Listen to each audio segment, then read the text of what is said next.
College Football 25 sees the rebirth of the franchise, but 20 years ago, I wanted to highlight what college football looked like and personally look into what it all had within the game, and you'd be surprised just how much is available to play and do in this game for a game that was 20 years old. So, a lot of games that are discussed, especially Madden related, are very negative, and rightfully so, because Madden has regressed, especially if you play Madden 08 or one of the PS2 ones, because they had so many features available. Or NFL 2K5 is always one that's talked about a ton. With NCAA Football, you could even say that a lot of features in this game are not available in the newer ones, and it just goes to show just how polished, in terms of feature-wise, they had a polished product that provided multiple avenues of play. And so, some of these avenues I wanted to discuss today and provide some little bit of snippets about just kind of why I want to make this video and why I think looking at old sports games are just as important as critiquing the newer ones too. So let's get right into it and let's talk about the games. So the first thing I really was excited to try or at least see was the Pontiac College Classics. And so just to talk about that a little bit, in the game it has classic games where you can go through and try to reenact what happened in real life. Some are very, very difficult, like for instance the 1980 SMU versus BYU game. That game is very hard because you have to try and make a comeback, and you're trailing 45-31 in the fourth quarter, so a very hard one. Some of these are very challenging, and also it's very fun to see the history within the game. They have games all the way back to 1980, so about 24 years before this game was made. Kind of interesting to see. They have games all the way up to the 2000s, and so they have a wide variety of opportunities to be able to play in this game and to see how you stack up, if you can actually fulfill what happened in real life. I've tried it a couple times, I can't get past the first one. Or you can try to even do better than what happened in real life, trying to make sure that they win by even more, that type of thing. But that's a cool little feature. Another thing that I enjoyed seeing within these games was the fact that, like NCAA Football 14, it has rivalry games, and so you can see all of the rivalry games and all the options there are with that. And so if I'm looking at different cups and competitions, I can see how they stacked up, how well they've done, and really where they are set in their records. It shows the records of their wins, losses, ties since their inception of that rivalry, as well as it shows the cup in the middle of the background. So it's a nice little touch there. NCAA Football 14, I don't even think had the series record, so just to see that too, it's fun and exciting to witness. Next was the advent of not just having 1A rosters, but AA Division I school rosters. So if I was to name a couple schools, you have like the University of like A&M Alabama, I think that's what it is. Agriculture and Mining is a AA roster in this game. University of Northern Iowa is one that I always remember because of Kurt Warner. That one is in the game, and you can play with the roster and play with them in a dynasty mode, where you can move them up to a AA or a 1A roster and play with them there. They also have historical rosters, and so you can see those rosters, you can update, you can change the quarterbacks' names, the ratings, the years, like everything you would think of, you can change that. Within the rosters as well, they have all so-and-so college teams. They have all Texas, all Ohio State, all of their best players they can put within the game.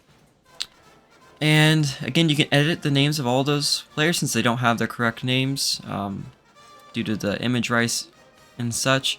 So you can put all their correct names within the game. So something interesting to do with that too. They also have set years.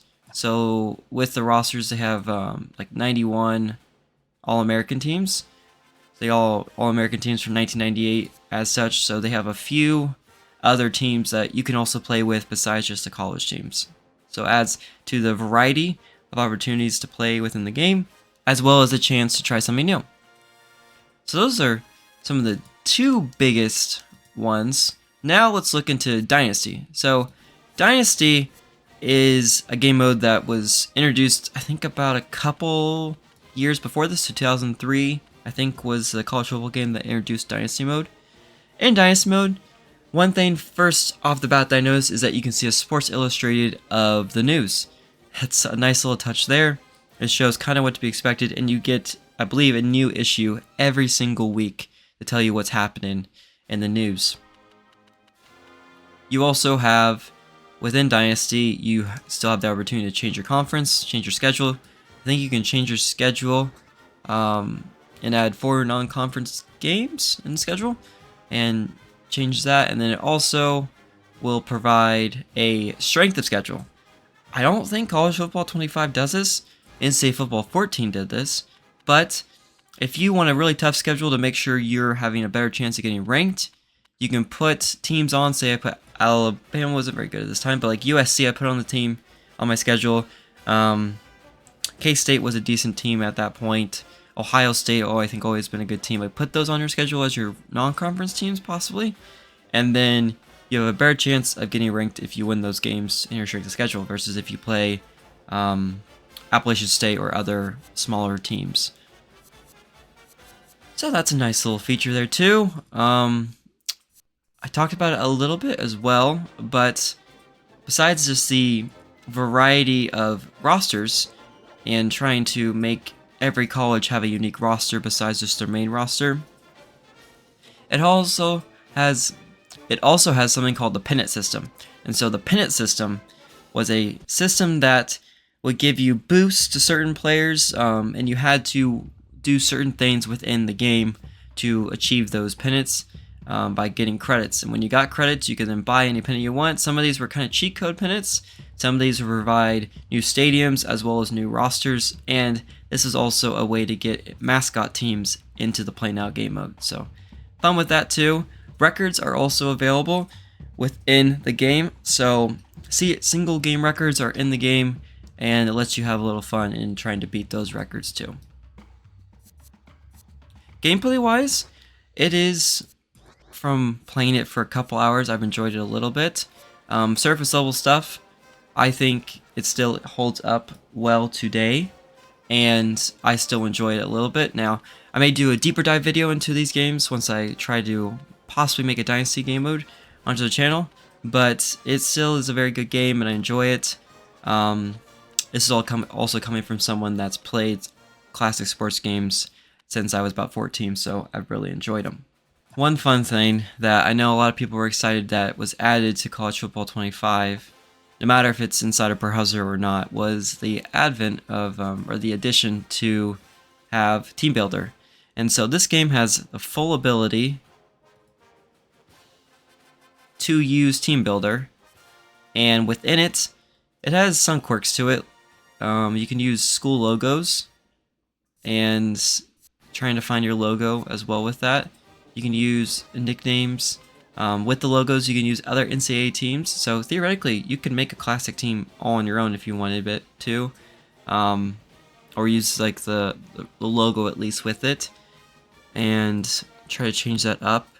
You can change the playbooks, the team type. If you're a middle of the road program or one of the best ones in the nation, your rival school, you can provide a fight song that has a couple generics you can use, as well as using a mascot. All those are the real mascots, so you can't really change that. So you have that customization, and you can use that team within Dynasty as well. I'll have to check to see if you can use it in Play Now. I believe you can, but I'll have to check on that. Just some fun little digging in. Create a player you can do within this game. So you can create your own player, you can change them, make them however you wish, add gear into stuff to them.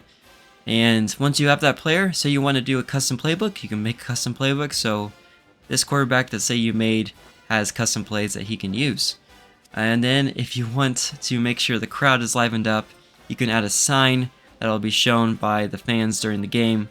And then boom, you have a custom school with a custom player possibly added to the roster, custom playbook, and a custom sign all on your own. So a lot of features that are just fun things to do in the game. And if you wanted to, you could just sit in the game and just make your own team, make your own college and just go to town just enjoying that. So finally, I wanted to talk a little bit about why I wanted to make this video. I know I have not really done many football stuff on the channel. Still sports related, but football related. And for me personally, I have played sports games for well over 14 years now. I played a little bit as a kid, but I really grown into playing them when I was in middle school, into my high school years, and into college. And slowly but surely, of course, taste and interests change, but my interest shifted away from the newer ones to wanting to see what the older ones had and provided. That is everything of a surface level skim of NCAA Football 2005. I hope you all enjoyed. More of a just looking at little points video, and I had a lot of fun trying to get to experience every little thing in this game, and hopefully I can make stuff in the future and deep dive into just how special these older sports games can be, because that was also a point to the channel, is I wanted to talk about that stuff too. But thank you all for watching. I will see you next time, and if you have a PS2, don't be afraid to pick it up and see if you enjoy it. You never know, you might find a love for these games, and you might find a love of the history of the game too. But I'll see you later. Bye.